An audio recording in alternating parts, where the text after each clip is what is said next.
Բրյուսելում ընթանում է Եվրամիության արտաքին գործերի նախարարների հանդիպումը, քննարկման առանցքայնում են Ռուսաստանի ագրեսիան Ուկրաինայի նկատմամբ և առհասարակ աջակցությունը Ուկրաինային։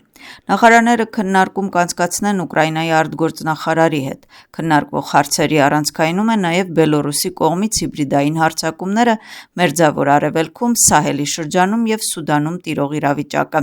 Արտաքին գործերի նախարարների խորհրդի նիստից առաջ հայտարարություններ են արվել ԱՄՆ-ի խաղաղության ծրագրի մասին լրատվամիջոցներում տարածված տեղեկատվության վերաբերյալ։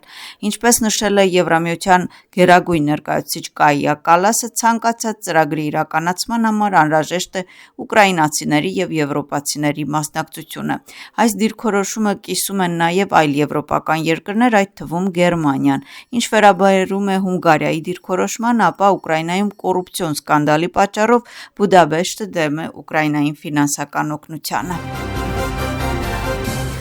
Financial Times-ը հրապարակում է Ուկրաինայի համար 28 կետից բաղկացած խաղաղության ծրագրի վերաբերյալ նոր մանրամասները, որը ըստ հրատարակության աղբյուրի մշակվել է Ռուսաստանի և Միացյալ Նահանգների ներկայացուցիչների կողմից Մայամիում։ Նոր ծրագիրը նախատեսում է Կիևի կողմից զգալի զիջումներ և պահանջում է, որ Ուկրաինան հանձնի Դոնբասի մնացած մասը, այդ թվում Կիևի կողմից ներկայումս վերահսկվող տարածքները, ինչպես նաև կրճատի զինված ուժերի և ԱՄՆ-ի ռազմական օգնությունը։ Ըստ հրատարակության ծրագիրը նախատեսում է ռուսերեն լեզվի ճանաչումը որպես պետական լեզու Ուկրաինայում և պաշտոնական կարգավիճակի տրամադրումը ռուս ուղղափառ եկեղեցուն։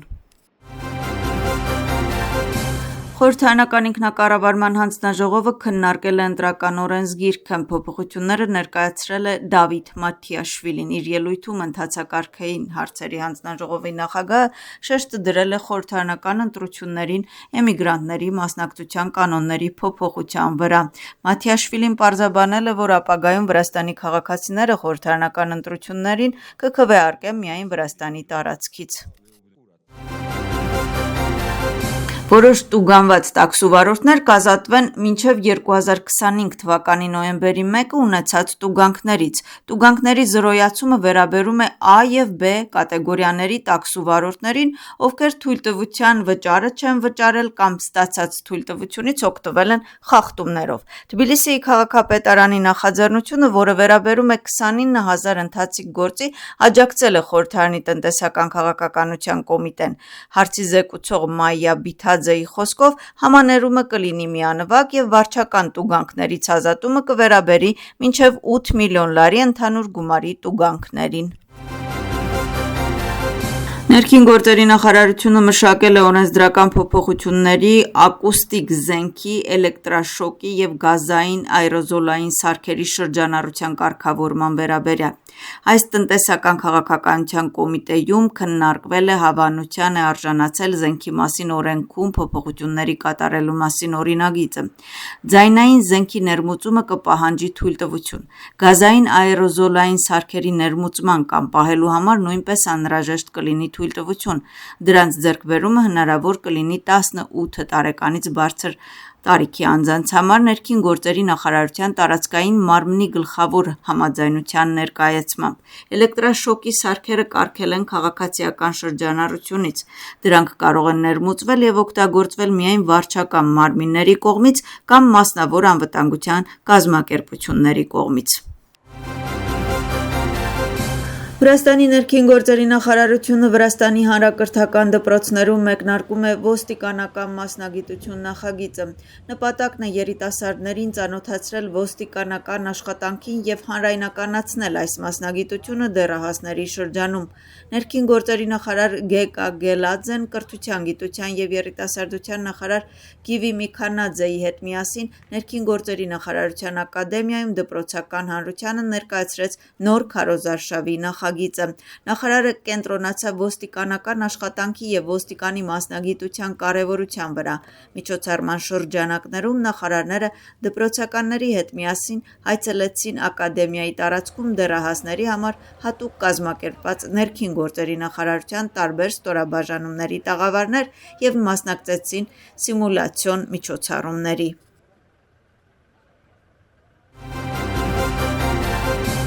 Անձնական տվյալների պաշտպանության մասին օրենքում փոփոխությունները կքննարկվեն այսօր տնտեսական քաղաքականության կոմիտեի նիստում։ Նոր օրենսդրական նախաձեռնության համաձայն կոռուպցիայի դեմ պայքարի բյուրոն եւ անձնական տվյալների պաշտպանության ծառայությունը կվերացվեն 2026 թվականի մարտի 1-ին եւ դրանց գործառույթներն ու լիազորությունները կփոխանցվեն պետական աուդիտի ծառայությանը։ Փոփոխությունները կարգավորում են պետական աուդիտի ծառայության լիազորությունների հարցերը անձնական տվյալների մշակման օրինականության վերահսկողության ոլորտում։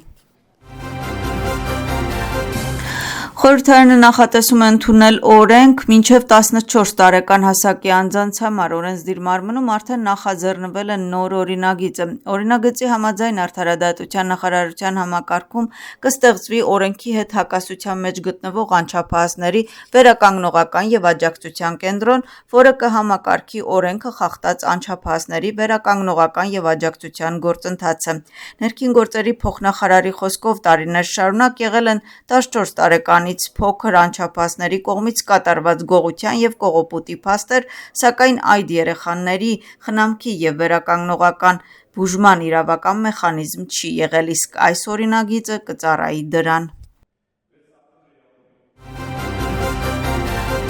Եվրամիություն Վրաստան գործարար խորհրդի եւ Գերմանական միջազգային համագործակցության ընկերության հովանու ներքո կայացավ Սևծովյան հարթակի 5-րդ տարեկան համաժողովը։ Համաժողովը կենտրոնացած էր միջին միջանցքի տրանսպորտային երթուղու արդյունավետ գործունեության հետ կապված մարտահրավերների եւ հնարավորությունների վրա։ Հիմնական շեշտը դրվեց կոնկրետ նախագծերի եւ բարեփոխումների վրա, որոնք կնպաստեն Սևծովով Եվրամիության հետ առևտրին եւ կամրապնդեն փոխկապակցվածությունները։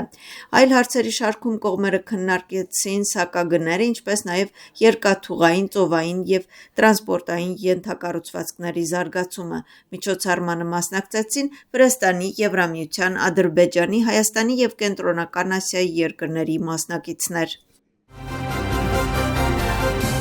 Լևան Խաբեյիշվիլիի ընտանիքի անդամները, համախոհներն ու ընկերները գլխավոր դատախազության առջև ցույց են անցկացրել։ Հիմնական պահանջը ազգային շարժման քաղաքական խորհրդի կալանավորված նախագահի հանդիպումների, նամակագրության եւ հեռախոսազրույցների սահմանափակումների վերացումն էր, որպեսզի քաղաքական գործիչը կարողանա շփվել իր ընտանիքի անդամների եւ անչափահաս երեխաների հետ։ Հիշեցնենք, Խաբեյիշվիլին մեղադրանք է առաջադրվել Վրաստանի քրեական օրենսգրքի 339-րդ հոդվածի 2-րդ մասով, որը ենթադրում է